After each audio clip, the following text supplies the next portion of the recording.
We have started. We're live. Fuck it, we'll do it live. Oh, are we live? We are How live. exciting. Yeah, quite.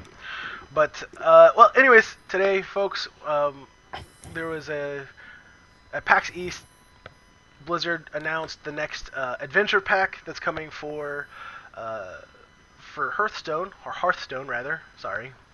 I apologize. And You we're should. live. I know I should, but the adventure pack is going to be it's going to be all about Blackrock Mountain and specifically the different dungeons that exist in Blackrock Mountain. Everything from Molten Core to Blackwing Lair to Blackrock Depths, all being featured in some form or another. And I wanted to talk a little bit about today just the cards that have been previewed so far and what we think, me and Roby think, are good, bad, and potentially what's coming next. So the good news is we won't have to wait very long for this. The release date is April the 14th, so it's coming next month and just over a month. So that's very exciting for me. Yeah. Like I said, April's fixing to be a pretty busy month. Yeah, it really is for a lot of different reasons. But personally, I really enjoyed Nax, and I enjoyed the aspect of playing through, the AI and fighting against the AI. There actually is a small preview of Corrin Direbrew, who's one of the first bosses in the bar down in Blackrock Depths. So that's kind of cool. We could talk a Oh little. yeah. Yeah. Talk a little bit about what he's doing. I guess we'll start off with that because it's quick. I'll see if I can bring it up here. Corrin Direbrew, huh? Corrin Direbrew, yes. It's not a name I remember. Corrin It's like Direbrew. When you do the event, you fight the people over like when you enter Blackrock Depths, you have like the bar, right? And then you have right. to the left, you have the keg room. Mm-hmm. Corrin Direbrew is the guy you fight at the end of that event. Oh, okay. Got it. Yeah, Got it. yeah. So let's see here if I can find. It should be Like it's been so long since that was like at all relevant. You know what I mean? It's been a, Like his it's like been a his while. name was even like we were there with anybody who would just like do anything less than absolutely dominate that. Yeah. So we would even care who it was. Yeah. You know. Yeah. So. Let's see.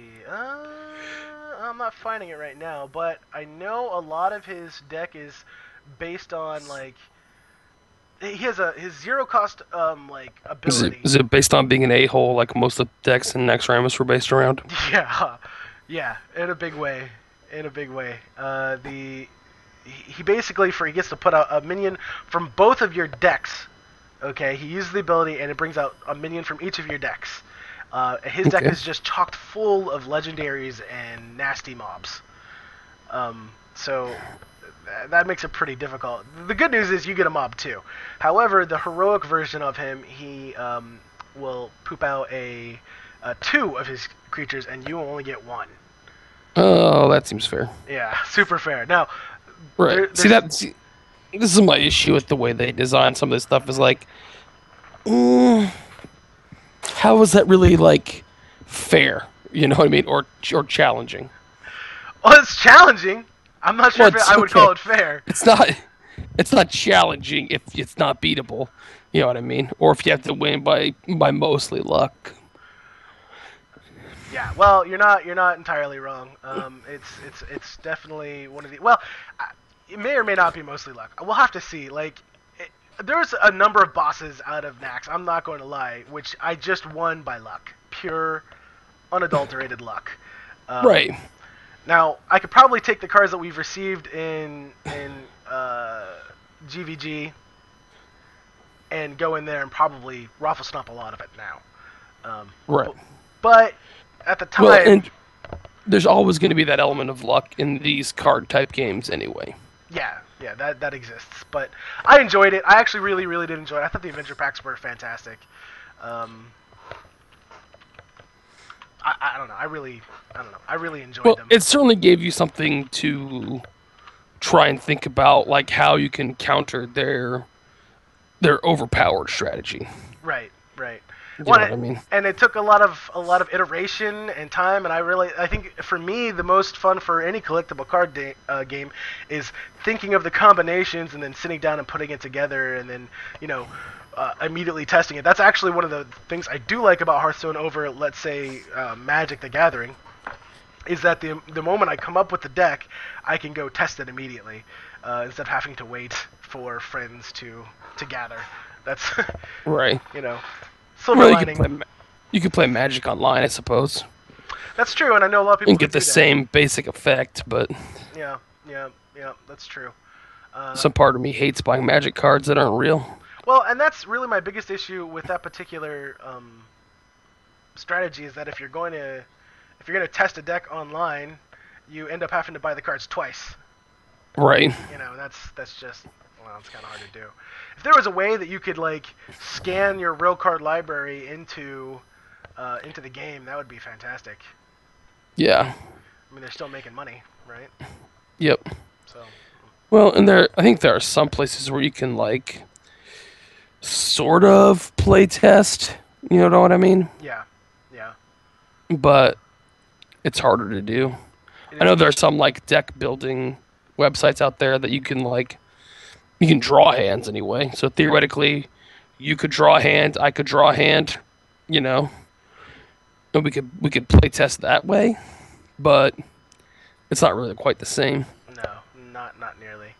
But well, let's move on to the cards here because I'm pretty excited for a lot of the cards that came out. There's only a few really that I'm like, whatever. But most of them I would say I'm actually pretty excited about. So we'll go with the ones that they first released, starting with the first legendary shown, and that's Rend Blackhand, the False War Chief. Right. He seems actually pretty shitty in my mind. I have to absolutely agree with you. I don't think he's very good at all. He basically reads, his battle cry is, if you're holding a dragon, destroy a legendary minion when you put him into play.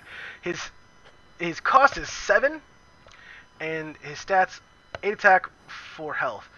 Uh, I have two big problems here. Well, there's one big problem, and then there's one. I don't know. He might see play, and there's the big reason why he might see play is that he's a 7 cost minion, of which there's not a ton of. However, currently, you have Doctor Boom, who is just like hands down the best 7 cost minion in the game. He's practically ruined the game in a lot of people's minds because he's in every single deck because he's so hard to deal with. Right. So that kind of sucks. However, there isn't a lot of other 7 cost minions options out there for 7 cost minions, and Yeah, but you could substitute with a 6 cost minion and a 1 cost minion, you know, on turn 7 instead of a 7 cost minion, like, who's not good? yeah, You'd yeah. almost be better playing a 3 cost and a 4 cost minion than playing Rend Blackhand in my mind. I think something that would make him playable. There's two things I think you could do to make this guy playable, in my opinion. The first thing is take away the if you're holding a dragon text. Get rid of that text, and if he just destroys a legendary minion when he comes out, that's actually pretty good. There's a lot of legendary minions that have like 4 attack or even less that are very hard to deal with. That the big game hunter doesn't kill outright. So Fair enough, but he's still very situational at that point. I extremely mean, situational. he's captain situational at that point. He's very situational.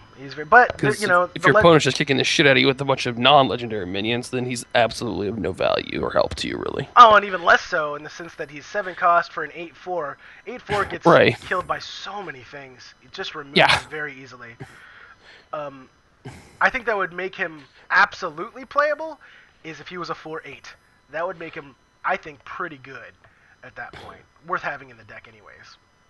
Yeah, well, he'd be much harder to get rid of that way. Right. And 4 cost is 4 power, 4 attack, whatever, is significant enough that he has to be dealt with. Right. And he has a pretty big body, so he could do a lot of trades on the little smaller minions, and he's just not outright removed by, any priest spell. Right. So I think he's pretty crap. I think he's easily the worst. I don't know, the worst card release so far in my opinion. Right. Maybe there's going to be a whole bunch more legendary minions to come.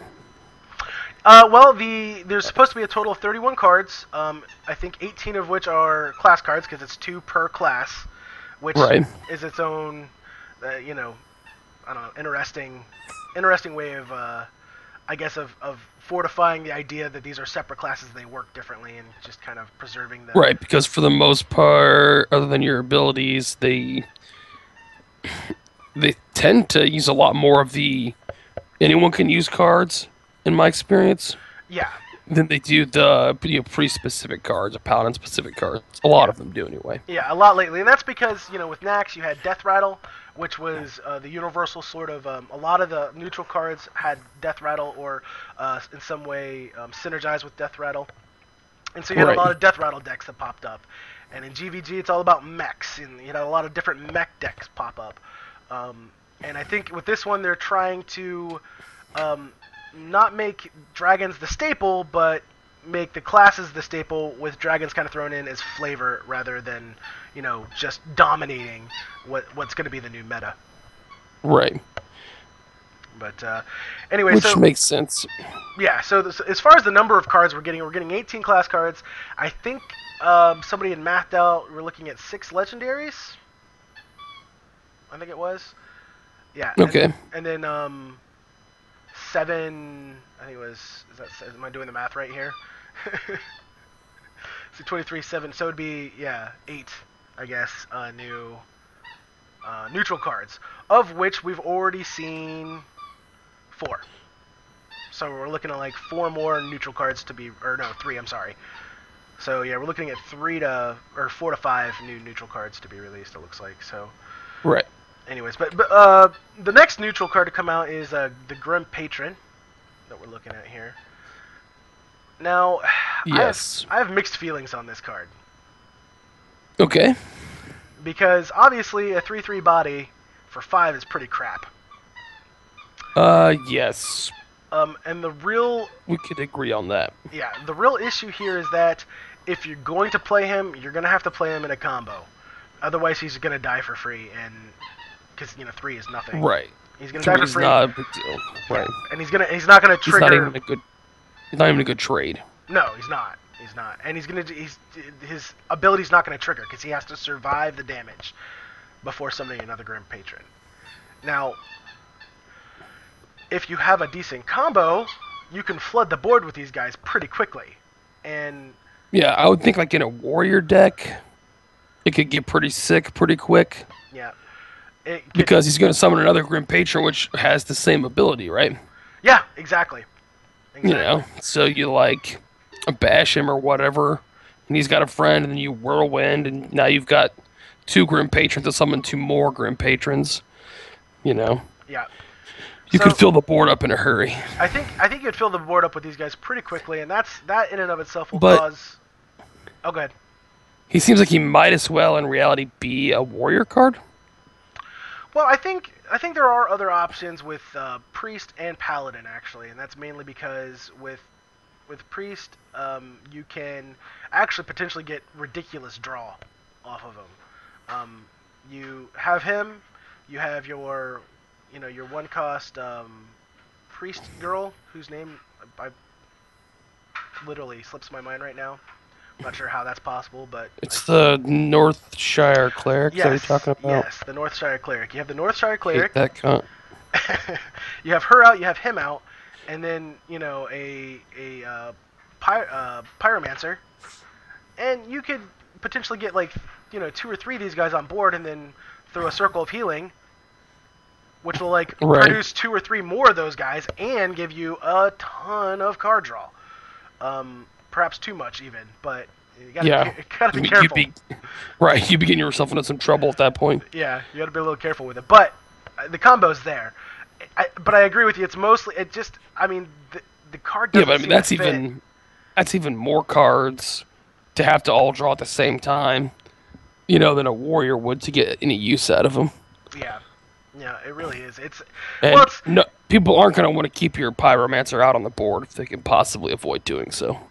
it's something you would have to have this guy out on the board already, which is Right. hard to do as a 5-cost minion. You know, Right. any combos that involve him are going to be expensive. Um, to do in a large and then they're just sitting there as three threes or really three twos. Most of them, are going to be out already have damage dealt to them in some way, shape, or another. And at that point, they're just like a lightning storm away from being cleared. But Right. I don't know. I think it could potentially Well, be good. there's a lot of AE removal that gets rid of them at that point. Right. You know, Right. like with even one damage done to them, you're looking at Consecrate just taking care of all of them. Right. Right. You know. I don't think it's that bad in like a Paladin Swarm deck though. And the reason is because you can again with the Wild Pyromancer you're doing the combo and you're filling your board up, but you can fill your board up so many times in so many different ways with Paladin that they're gonna run out of AOE, and hopefully you can just keep your 3/3s or 3/2s on the board. Um, I think it has potential there, but you're gonna have to literally build a deck not necessarily around it, but focusing heavily on being able to potentially get this combo out. And I think that's actually a real kind of a big weakness for it, because Priest is really weak right now because it's so combo heavy. And anytime you introduce a combo heavy card, it's gonna have issues. So Right. Yeah. Well, anytime the more cards you're dependent upon for your combo to work successfully, the less likely it's going to work out. right, And I don't know that you can really synergize it combo wise with a bunch of other stuff, as well as you should be able to truly make it an effective and useful card. well yeah, because you're looking at a minimum of 3 cards to pull anything off. 4 if you want to really maximize the effects. Right. And that's just too much. It's just too much. And especially when that 4 cards can literally be just eaten away entirely by 1. Yep. So Well, if you lose any one of those cards, the rest of them lose effectiveness as well. So, yeah, I don't. Honestly, the 5 cost is really what puts him off. If he was cheaper, if he was cheaper, he'd be epic. But if he was cheaper, he'd probably be much more effective as a card, because I don't. what mind, if he was 3 for a 2/2? I would take that. I would actually take. I would prefer. I mean, you're only going to be able to hit him once for a mob that way. Right, but I would actually prefer 2 for a 1/2. That's what I would actually prefer. I think he'd be good because at that point you're playing. You'd be too good at 2 for a 1/2. You're probably right. He'd be way too good. It's just that at that Especially point, like in a priest tech, he'd be way too good. he'd be ridiculous. It's just at that point, you're looking at. At that point, you're looking at being able to actually play him early on when he's going to trade favorably with the beginning creatures. At 5, he's just going to get eaten. So. Right. He's just too small to survive at that level. Yeah. Yeah, 5 is just too expensive, and his ability isn't quite good enough to make up for it. Yeah. If he summoned 2 Grim Patrons, oh, jeez. then it'd be worth it, I think. He'd be. Yeah, I agree. He might even be overpowered at that point. That one little change would make a big difference. Right. Yeah, huge difference. But Yeah. all right, on to the next one. He was. Or if he summoned a Grim Patron and did a damage or something like that. Well, Sorry. Yeah, actually, let's move on. if you think about it, him with like a knife juggler, that could be interesting. No, the knife juggler, that would be pretty interesting. Yeah, would be pretty interesting. But the next one is the Hungry Dragon, and this card is ridiculous. Hungry, hungry dragons. Hungry Dragons. Oh, jeez, that's gonna be a thing, I'm sure. Well, I remember I coined it first. All those other assholes on the internet are like, I made that up. Nah, I said it first. I said it first. I'm not officially on the internet having said it first. So, fuck off. Okay, so the Hungry Dragon is just stat-wise, because this is really where he shines, is his stats opposed to his cost. 4 mana for a 5/6. That's already pretty insane. Yeah. 4 for a 5/6 by itself is worth playing in pretty much every deck. Yeah, you're gonna see this guy a lot, I think. Absolutely you are. Yeah, even in decks that don't focus on having dragons, this guy's going to be present. I think you're going to see him in a ton of mid-range decks, and a ton of druid decks, and a ton of just about every other deck that. I'd absolutely play him in my druid deck, no questions asked. Oh yeah, he's just so much better than the Yeti. Now his battle cry does have a slight drawback in that it summons a random one cost minion for your opponent. Right. Now, Now, is this the one cost minion that your opponent has in his deck? no, it's Or just any random one cost minion opponent from the whole of Hearthstone? it's any random one cost minion from the whole of Hearthstone. Okay. So now there are a few ways around this battle cry, which there could be decks even focused on that, getting them put into play automatically, so you don't have to worry about the actual battle cry screwing you up. Right. So But I mean, what's right now the number one best card that he could possibly get? um, I think Blood Mage Thelanos maybe. I think Yeah, he's and Blood Mage Thanos is going to be relatively limited it's only in good. its truly its effectiveness, right? Yeah. Well, I mean, I it mean, it's not going depends. to be that good for a warrior, No. Well, I mean, it's you card know. draw. It's card draw. He dies and it's card draw. So, I Right. mean, the worst case scenario is he gets a 1/1 that takes your guy to a 5/5 or trades for one of your other crappy little minions, but he gets a card off of it. So, I mean, worst case scenario I think is mana a 4 mana creature or 4 mana cost creature for a 5/5 that and your opponent gets to draw a card. Worth it. I still think I it's mean, worth it. yeah, I still think it's worth it. I think it's worth it in nearly any deck you're going to play. And that's like best case scenario. Like a Right. lot of times they're not Let's going to suppose get that he's not going to get like fucking Hungry Crab or whatever. right, right. Or whatever the 1/2 crab for one is. That if he has Murlocs, it might get bigger. Yeah, it's Hungry Crab You or know. something like that. Hungry Yeah. Crabs. Hungry Crab would be perfect with the Hungry Dragon theme, but Right. They're like their best bet would be to get like a more likely like a zombie chow would be like the worst possible scenario I think, because a zombie chow is a solid 2/3. It's a solid right. little minion, and having a 5/4. Well, you have a 5/4 for 4 now. Not the worst case scenario in the world because there's tall striders out there right now that are 4 costs for 5/4. So, I mean, it becomes a tall strider effectively. Right. Yeah, but if you were already playing Tall Strider, you might as well play this guy as well, or instead of. Instead of, I Because think. effectively, in the worst case scenario, he's still a Tall Strider, and there's lots of other scenarios where he's better than the Tall Strider. Well, and the thing is, at 4 mana, he is incredibly comboable. Like, you can bring him out and wipe a board pretty easily. Right. At 4 mana. So, really, he's just a great card. Like, there's going to be times where people might play this card, knowing they're going to wipe the board anyways, and seriously have no worries. Like, now I just got a 5/6, and your board's gone. Right. It's a fantastic card. I don't think there's any arguing that. Nope. I don't think so either. That being said, my very first game with him, he will probably summon the 1/1 that will kill me. Right. Like, he summons the 1 minion that can kill me. It'll happen, almost guaranteed. But now the next card I actually think is also really good, thematically, and that's the Blackwing Technician. I think it's good thematically and in general. I don't disagree. I think, in general, it's 3 for 2/4. That's solid stats by itself. Right. That's not that terrible. Now, if it had no text and it was just a 2/4 for 3, it's probably not going to see a lot of play. There are better options out there. Right, but it's still not as bad as Ren Blackhand. Not nearly.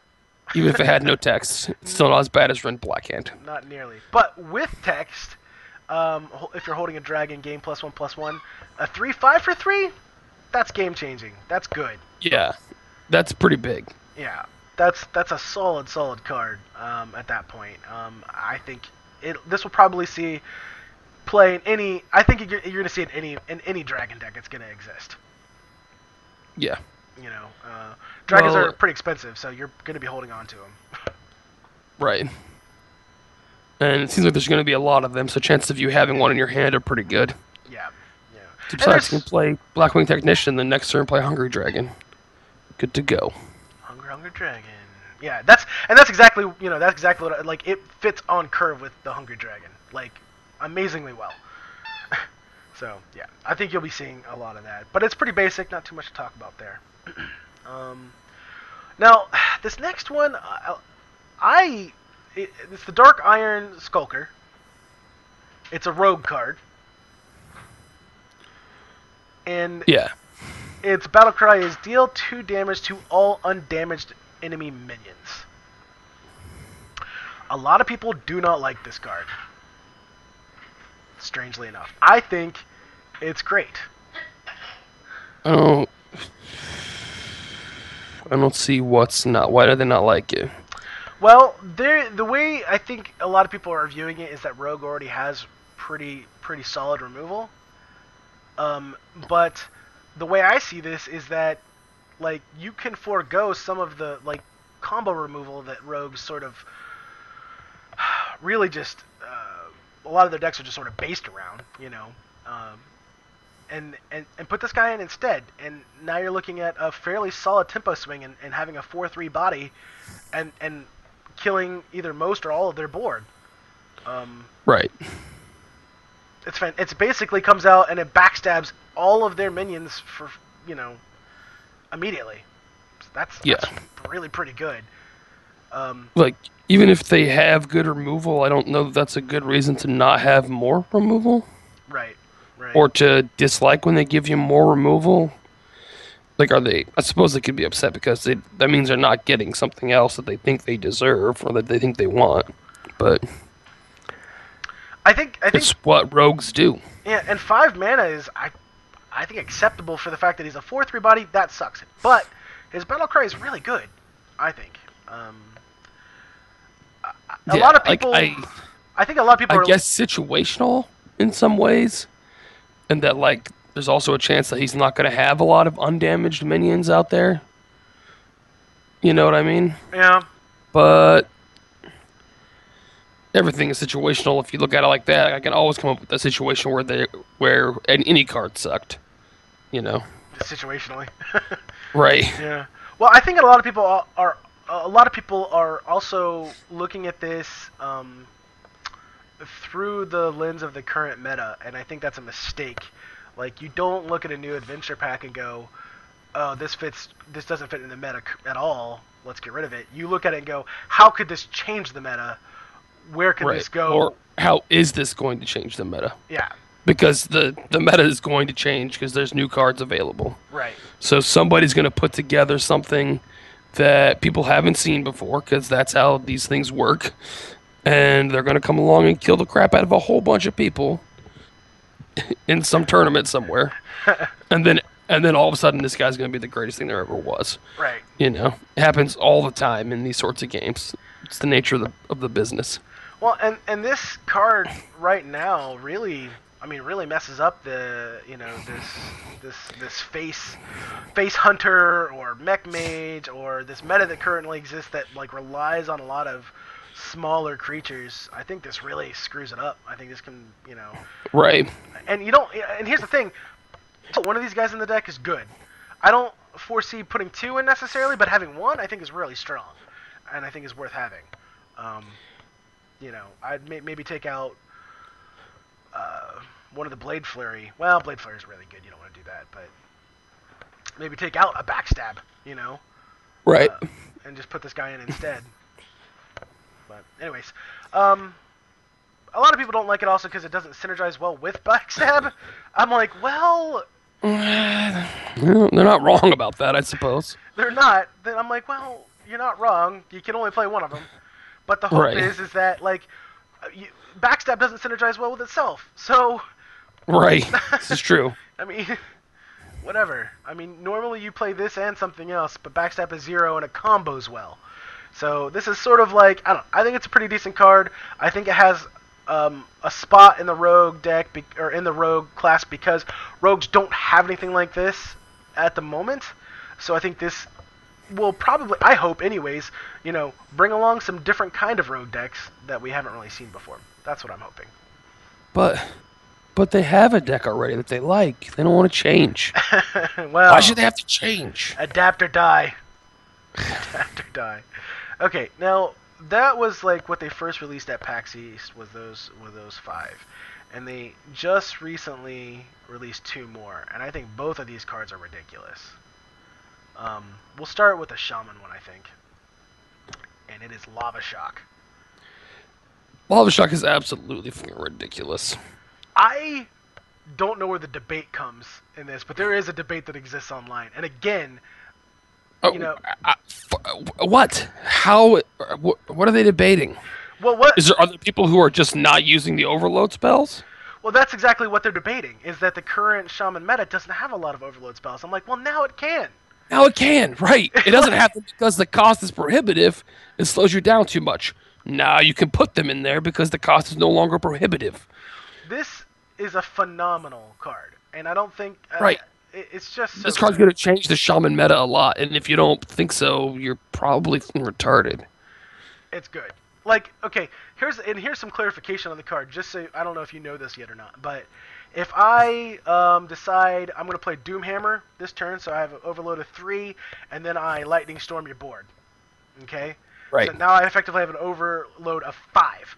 Okay, Yes. I It's a lot cast of overload. it's a ton. I cast this card, and it gets rid of Yes. my next turn's overload.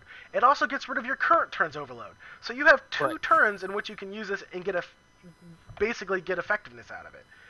Right. That alone gives you options equals good. Yep. Yeah, I don't and also you get to deal 2 damage for 2 cost to anything. There's no specifications like only to the enemy player or only to whatever. There's no specifications. Right. 2 damage to anything you want, and you get to unlock your own overloaded mana crystals. I don't see the problem. There isn't a problem. A lot of people are like, well, it's situational. No, this is the kind of card you literally build a deck around. You literally Right. it's not situational because you're building a deck around like being able to use this card. Like one of the most important turns for a shaman is turn 6. Turn 6 is important because of the fire elemental specifically. But Right. turn 6 is really important. So you are effectively locked out of any overload cards you want to cast on turn 5. Because if you do cast something on turn 5, your turn 6 is going to be absolute shit. You're going to have nothing Right. to play that's going to be worthwhile, and you're going to get crapped on. But now, you can play all kinds of stuff. You know, your turn 5 can be very strong. I can, lightning bolt you twice, or Yep. anything that takes overload. Yeah. I can lightning storm your board and lightning bolt you, and then play this, and then play lava shock, and be good to go next turn. Yeah, it's Now I can summon my fire elemental with your board having been freshly cleared, yep. And and be good to go. And if there's one like leftover guy, he gets nuked, or I just do it to your face, or whatever. Right. It just makes your turn 6 so much stronger. This is a great card. Just hands down, it's a great card Yeah. at any point. At any point. So, I Yeah, think. I don't see why there's any debate about lava shock. Now, that being said, I don't want anyone to think that I'm saying this card is overpowered or that it should be in every shaman deck. It shouldn't be. It should be in overload heavy shaman decks. Or Right, even that or are even, designed to make use of it. right, exactly. So I mean, But- don't go Oh, overboard with dude, the. I go so far as to say that if you have to convince me for good, because the overload cards are good. If you can get rid of the overload cost, they're some of the most effective cards in the game Yeah, for cost wise. yeah, So with this combo, you increase your power considerably yeah, for cost on the power per cost basis.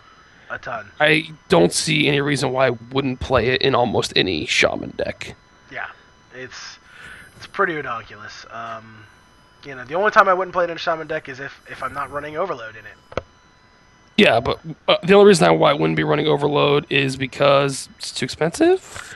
I wouldn't be. Slows me down too much. I wouldn't be but running overload for thematic reasons mostly. Like, mech shaman doesn't have a ton of overload.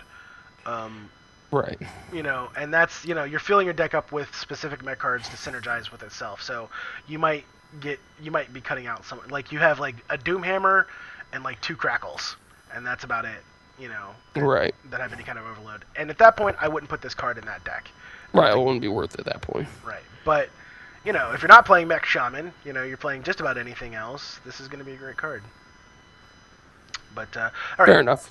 on to the next one, and the last one, Axe Flinger. Now, I want to know what your thought is on this, and I'll tell you what my thoughts were and what I was unfortunately, told that it wouldn't work. The combo I had in my head, but Um, I think this is a great warrior card because this is what warriors do: is they punch their own minions in the face, and that now I can punch my minion in the face and do damage to the bad guy at the same time. Yeah, I don't see why you wouldn't do that. yeah, it's just good. Now, the reason the first thing, the stats 4 for a 2/5. That ain't shabby. Right, That isn't super terrible. It's not super great, but it's not super terrible. I would say it's right. probably just about Well, I would average. say it's pretty standard for your warrior type of deal. Yeah, Like they're gonna sort of count on you like doing something to it to make it stronger. yeah, Like what's that one where you like do one damage to them and give them like +2/+1 until end of turn or something like that. hmm That's perfect. yeah. Hold on You one know, second. I gotta look up a card real quick because I don't remember the cost on it, and that's important to the combo I had in my head. Let's see. Okay, that's good. All right, so this card immediately, I was like, oh, combos. What would be a fun combo with this? Because you can create a warrior deck based off of punching your own minions, no problem. right? Like, Yeah, well, absolutely. It's like, what they. I mean, it's one of their best mechanics. right? You're not making a specific combo to make this card good. You're just playing this card in a deck that makes it even better. Yeah, right. That you're just playing a deck that already has this mechanic in it. So all the cards that you're using it with already have synergy with something. Like, and this is the kind of deck where I put Grit and Patron in, Yeah, where I already have that mechanic in play, so that if I have enough cards that are going to be generating the mechanic where I do damage, a little bit of damage to them, to make it worthwhile having them around. yeah, it's so good. Now, the combo that I was thinking about was that if was I think a 9 cost total combo involved this guy and it Okay, involved Commanding Shout, which is the card that says your creatures can't be brought below 1 hit point, right, and a new GVG card, Bouncing Blades, which states that it does 1 damage to creatures until something dies. And if this is the only minion out on the board, now, right. Okay, I see where you're going. yeah, and I you see where Commanding you're going. Shout and you Bouncing Blade, does it just keep going until that dude is dead? You would think, wouldn't it? Wouldn't you? Well, the actual answer is unfortunately not, because once Bouncing Blade hits a creature that's been commanding shattered that only has 1 hit point, it stops. It has killed the mob, but not really. Um, so Well, that's some bullshit mechanics right yeah, there. that's the bad news. Now, the good They need news to is change that card then to say that until it's reduced a character's hit points to 0 they instead of killing them. they need to change a lot of stuff actually, This is where because like the magic people would be all over that bullshit. They'd be like, "Nope, the rule states." yeah, they needed to change a lot of stuff because I saw a funny video actually earlier of a guy who had a Gazrilla out that had Mm-hmm. like 200 some odd hit points. I don't know how, but it had like 200 some odd hit points. And the guy just wanted to see what would happen. It was actually Firebat, the winner of the last BlizzCon tournament. Firebat was, Right. he's like, I want to see what happens. And so he throws out Bouncing Blades. And as you know, anytime Gazrilla takes damage, it doubles his attack power. Right. Well, it stopped after 80. Apparently, the card only bounces 80 times. Ah, I But see. yeah, they didn't know that. Now the funny part is, all of a sudden, Gazrilla's attack power showed as 0. Um, the actual number, it couldn't show up because there was an integer error. Right, because it's too high. It was just too high. I couldn't show it there. But it was Right. It wasn't spaced for enough. right. It was ginormous. It was huge, which is pretty Yeah. funny. Pretty funny. Well, when you double something 80 times, even if you start at 1, it gets pretty fucking huge. Yeah, it gets big pretty quick. So Yeah. that was a pretty funny video. But with this particular character, he still has a good combo. In this, first of all, you're always punching the guy with yourself. Right. So, you hit him with a, with a the cruel taskmaster. Your opponent takes 2 damage from that, and then you attack in with him because he gets +2. That's 4 damage. He does 6 damage. You know, Yeah. for effectively a 4-cost minion, and the body's hopefully still on the board. So it's pretty solid. And even if the guy basically is a guaranteed 2 damage almost no matter what. Almost. Right. There are a few removal cards that will just remove him from the game and he doesn't take any damage. But, he's almost a guaranteed 2 damage, and that's pretty solid. However, the Bouncing Blades does work if he's out by himself and you Bouncing Blade, that's still 10 damage Yeah. to your opponent's face. That's nothing to scoff at. That adds up. It's really not. Yeah, it's really not. That's a third of his health. Yeah, yeah. You know. So I'm a fan of this card. I'm a fan of Yeah. it being in the type of deck that I'm looking forward to building myself, involving him and many other minions who like to get punched in the face. Right. So, and maybe it'll be a thing. Maybe this will be enough to push it over the top, and you know me. I like to play gimmicky decks that don't win. That's what I like to do. But maybe this card is enough to push it over the top. Yeah. The problem with gimmicky decks is, well, this card gives you some unpreventable damage at that point. Right. And it gives them something else that they're going to have to take care of, as opposed to maybe, because now they're going to have to choose, do I want to get rid of that, 10-3, berserker that's about to attack me, or do I want to get rid of his axe flinger in case he's got bouncing blades next turn and can just jack me for 10 damage then? Right. After he attacks me for 2. Yeah. Now, if you have 2 of these guys out on the field and Bouncing Blades, that's potentially 20 damage. Now, it could still only be 10, but it's at minimum 10. So. Well, it's potentially 19 damage, right? Oh no, 18. Potentially 18. Sorry, because it's in groupings of 2 damage. So. Oh, okay. Yeah. So potentially 18 damage. Yeah, potentially 18 damage. Yeah, you're right. Yeah. So. Still. Because once one of them dies, the other one isn't going to get hit again for that last time. Still pretty fun. You could almost build a control warrior deck and try and fit this combo in sneakily. Right. And just go for weird incidental damage where you have these dudes bouncing blades, what is that? The tank that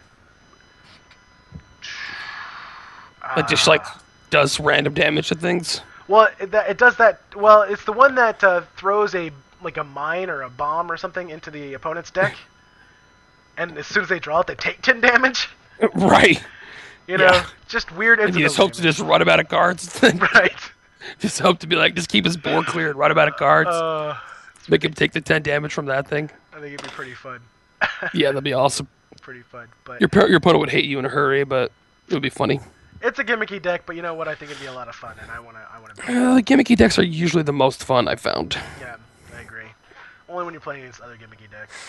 Because when it works and you just shut your friends down entirely and you can just laugh at them and mock them the whole time.